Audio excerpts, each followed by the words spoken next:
करवीरची राजधानी म्हणून ओळख असलेल्या पन्हाळगडावर आता बलाढ्य मुघल साम्राज्याशी जिद्दीचा संघर्ष करणारी मराठी साम्राज्यातील छत्रपती घराण्यातील महिला छत्रपती ताराराणी यांचं स्मारक उभारण्यात येणार आहे।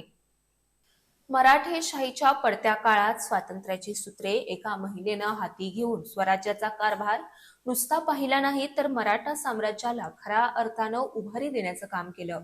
बलाढ्य मुघल साम्राज्याच्या जिद्दीचा संघर्ष करणारी मराठी साम्राज्यातील छत्रपती घराण्यातील महिला म्हणजे छत्रपती ताराराणी या होय। याच ताराबाईंनी पन्हाळा ही राजधानी करून इथूनच राजकारभार पाहिला। अशा या स्वातंत्र्य सौदामिनीचं स्मारक पन्हाळ्यात साकारण्यात येणार असून त्यासाठी जागा निश्चित करून प्रस्ताव पाठवण्यात येणार आहे। त्यामुळे पन्हाळ्यातील छत्रपती ताराराणी यांच्या राजवाड्यासमोरच त्यांचं स्मारक होणं उचित ठरेल असा मतप्रवाह नागरिकांतून व्यक्त होऊ लागलाय। ताराबाईंच्या राजवाड्यासमोरच स्मारकासाठी जागा उपलब्ध आहे।